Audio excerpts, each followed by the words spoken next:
Did you ever go to Silver Sands on a sunny summer's day?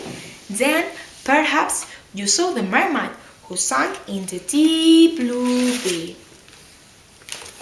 She sang to the fish in the ocean, to the haddock, the hake, and the link, and they flashed their scales and switched their tails to hear the mermaid sing.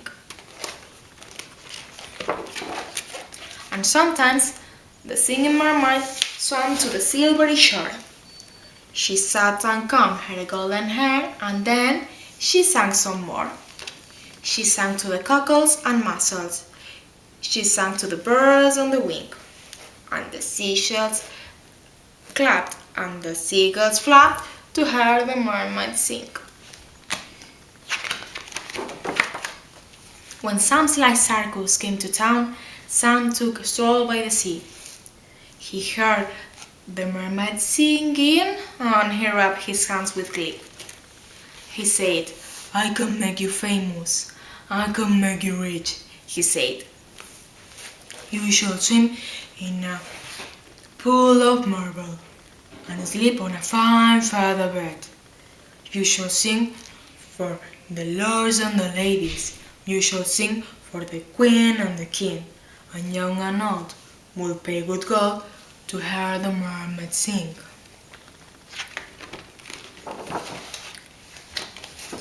Don't go," cried the seagulls, and the seashells warned, "He lies." But the mermaid listened to old Sam Sly and smiled as she waved her goodbyes.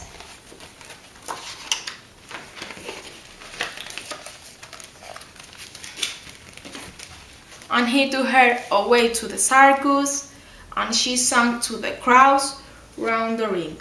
And more came the fin roar when they heard the mermaid sing. Now the mermaid shared a caravan with Annie the acrobat and Ding and Dong the circus dogs and Bella the circus cat, and she made good friends with the jugglers and the man who swallowed fire and the clown with the tumble-down trousers and the woman who walked on water. But she wasn't friends with old Sam Sly. No, she didn't care for him, for he made her live in a fish tank where there wasn't room to swim, and there was no pool of marble, there was no feather bed. And when she begged him, "Set me free," he laughed and shook his head. All summer long, the circus toured, all autumn, winter, spring, and many a crowd cheered long and loud to hear the mermaid sing. But the mermaid dreamed of silver sands, and she longed for the deep blue sea. And her songs grew sad, and again she said, "I beg you, set me free." But again he laughed and shook his head, and he told her, "No such thing. Here you will stay while people pay to hear the mermaid sing." At Silver Sands, a seagull was flying to his nest. When on the brink, he heard a song, the song which he loved the best. And the seagull waited till Sam had gone. Then he perched on the window sill and tap, tap, tap at the window. He tapped with his yellow bill. Come back to Silver Sands. It's only a mile away. I can find the key and set you free if you come back home to the bay." "Escape!" barked the dogs. "Escape!" meowed the cat. But the mermaid sighed. I'd fail, for how could I walk to Silver Sands when I only have a tail?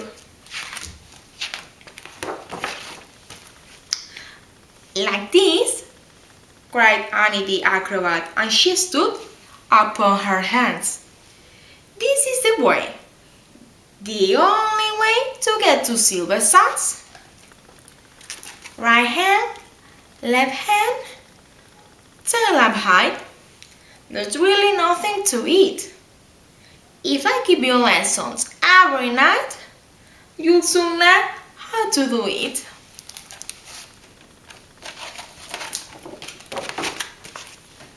Next week, while Sam was snoring, the seagull stole the key.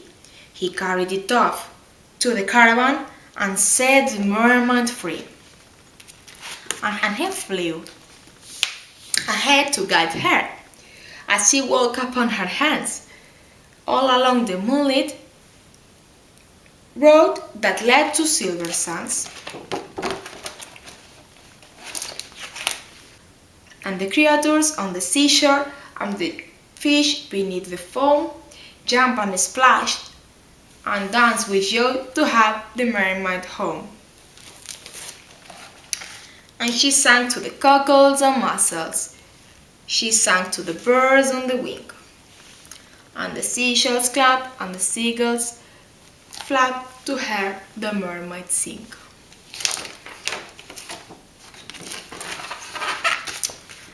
And if you go down to Silver Sands and swim in the Bay of Blue, perhaps you'll see the mermaid, and perhaps she'll sing for you.